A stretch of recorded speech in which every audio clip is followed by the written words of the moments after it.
ಮಕ್ಕಳು ಕಲಿಕೆಯಲ್ಲಿ ಕೆಲವು ಮಕ್ಕಳಿಗೆ ಏನು ಓದು ಬರಹ ಬರಲ್ಲ ಅಂತ ಮಕ್ಕಳಿಗೆ ಪರ್ಯಾಯ ಬೋಧನೆ ವ್ಯವಸ್ಥೆಯು ಕೂಡ ಇದೆ ಅಂತ ಹೇಳಿದ್ರೆ ಶಾಲೆ ಪ್ರಾರಂಭವಾಗುವ ಪೂರ್ವದಲ್ಲಿ ಅಥವಾ ಶಾಲೆ ಮುಗಿದ ನಂತರ 1 ಗಂಟೆ ಅವರಿಗೆ ತೆಗೆದುಕೊಂಡು ಯಾವ ವಿಷಯದಲ್ಲಿ ಬಹಳ ಹಿಂದೆ ಉಳಿದಿದ್ದಾರೆ ಆ ವಿಷಯಗಳನ್ನು ಅವರಿಗೆ ಮತ್ತಷ್ಟು ಮನದಟ್ಟು ಮಾಡುವುದು ಕೂಡ ಈ ಯೋಜನೆಯಲ್ಲಿದೆ. ಮತ್ತೇನಂತ ಹೇಳಿದ್ರೆ ಮಕ್ಕಳ ಹಕ್ಕುಗಳ ಬಗ್ಗೆ ರಕ್ಷಣೆ ಮಾಡುವುದು, ಅಂದ್ರೆ ಮಕ್ಕಳದ್ದು ಕೆಲವೊಂದು ಹಕ್ಕುಗಳು ಇರ್ತವೆ, ಅವರಿಗೆ ಇದೇ ರೀತಿ ಶಿಕ್ಷಣವನ್ನು ಕೊಡಬೇಕು.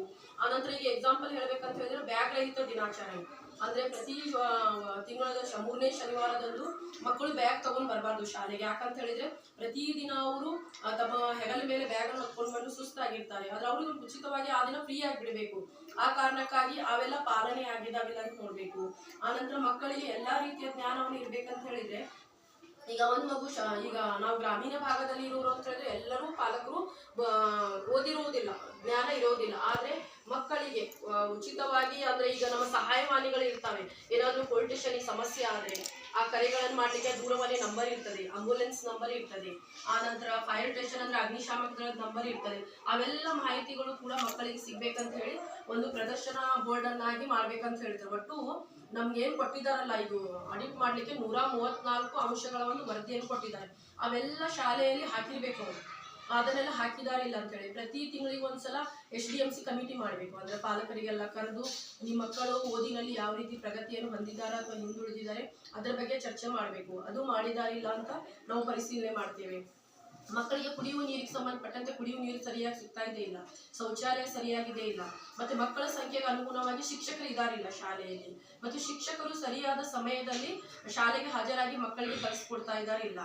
ಆಮೇಲೆ ಮತ್ತೊಂದು ಏನಂತ ಹೇಳಿದ್ರೆ ಮಕ್ಕಳ ಬಗ್ಗೆ ಈಗ ಬಿಸಿ ಊಟ ಕೂಡ ಇದೆ, ಬಿಸಿ ಊಟ ಕೂಡ ಶಾಲೆಯಲ್ಲಿ ನೀಡುತ್ತಿರುವುದು ಶುಚಿಯಾಗಿದೆ ಇಲ್ಲ, ಮತ್ತು ಅವರಿಗೆ ಕ್ರಮಬದ್ಧವಾಗಿ ಬಿಸಿ ಊಟ ಕೊಡ್ತಾ ಇದ್ದಾರೆ ಇಲ್ಲ. ಈಗ ಉದಾಹರಣೆ ನಾವು ನಮ್ಮ ಆಡಿಟ್ನವರು ಭೇಟಿ ನೀಡಿದ ಸಂದರ್ಭದಲ್ಲಿ ಆ ದಿನ ಅವರಿಗೆ ಬಾಳೆಹಣ್ಣು ಅಥವಾ ಮೊಟ್ಟೆ ತಿನ್ನುವಂತ ಮಕ್ಕಳಿಗೆ ಮೊಟ್ಟೆಯನ್ನು ಕೊಟ್ಟಿರುವುದಿಲ್ಲ.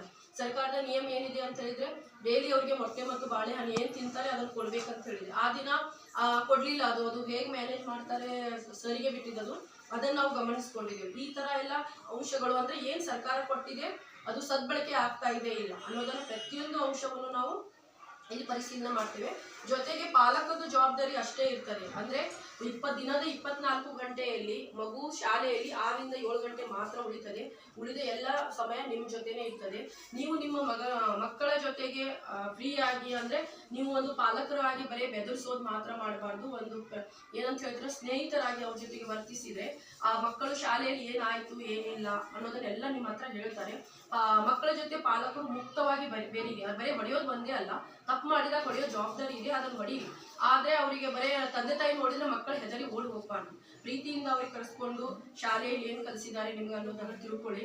ಆ ನಂತರ ಟೀಚರ್ಸ್ ಏನ್ ಕೇಳಿದಾರೆ ಅನ್ನೋದನ್ನು ದಿನ ನಿಮಗೆ ಓದ್ಲಿಕ್ಕೆ ಬರ್ಲಿಕ್ಕೆ ಬಂದಿಲ್ಲ ಅಂದ್ರು ಶಾಲೆಯಲ್ಲಿ ನಿಮಗೆ ಏನ್ ಟೀಚರ್ ಹೇಳ್ಕೊಟ್ಟಿದಾರಲ್ಲ ಅದನ್ನ ನನಗೆ ಹೇಳ್ಕೊಡಿ ಅಂತ ಹೇಳಿ ಅವಾಗ ಆಟೋಮೆಟಿಕ್ ಆಗಿ ಮಕ್ಕಳು ಒಂದು ಸ್ವಲ್ಪ ಆದ್ರೂ ಓದಿನಲ್ಲಿ ಮುಂದೆ ಬರ್ಲಿಕ್ಕೆ ಸಾಧ್ಯ ಇದೆ. ಆ ಕಾರಣಕ್ಕಾಗಿ ಕೇವಲ ಶಿಕ್ಷಕರದ ಜವಾಬ್ದಾರಿ ಮಾತ್ರ ಅಲ್ಲ, ನಿಮ್ಮ ಜವಾಬ್ದಾರಿ ಕೂಡ ತುಂಬಾ ಮುಖ್ಯವಾಗಿದೆ. ಏನಂತ ಹೇಳಿದ್ರೆ ನೀವು ಒಂದು 10ನೇ ತರಗತಿ ಅಥವಾ PUC ವರೆಗೆ ಹೋಗುವವರೆಗೆ ಮಾತ್ರ ನಿಮ್ಮ ಮಕ್ಕಳ ಹಿಂದೆ ಬೀಳ್ಬೇಕಾಗ್ತದೆ. ಆ ನಂತರ ಆ ಮಕ್ಕಳು ತಾವೇ ಮಾಡ್ಕೊಂಡು ಹೋಗ್ತಾರೆ.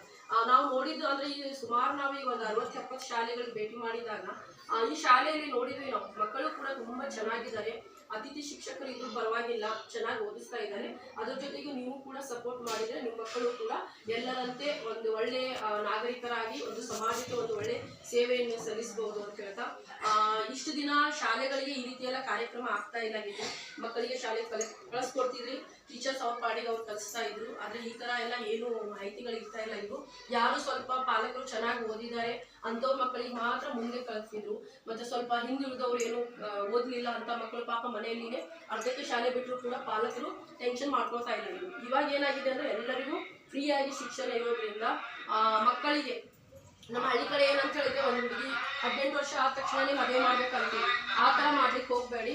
ಏನು ಒಂದು 25 ವರ್ಷ ಆದ್ರೂ ಆಗ್ಬೇಕು ಹುಡುಗಿ ಮದುವೆ ಮಾಡ್ಬೇಕಂತ ಹೇಳಿದ್ರೆ ಆದಷ್ಟು ಫ್ರೀ ಇದೆ ಎಜುಕೇಶನ್.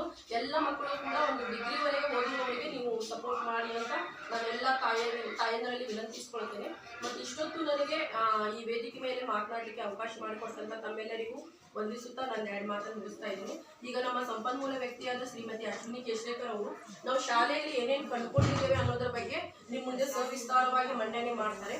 ಆ ನಂತರ ಮತ್ತೆ ಏನಾದರೂ ಬದಲಾವಣೆಗಳನ್ನು ತೆಗೆದುಕೊಂಡು ಬರಬೇಕಾದ್ರೆ ಶಾಲೆಯಲ್ಲಿ ನೀವು ಮುಕ್ತವಾಗಿ ಚರ್ಚೆ ಮಾಡಿ. ಧನ್ಯವಾದ.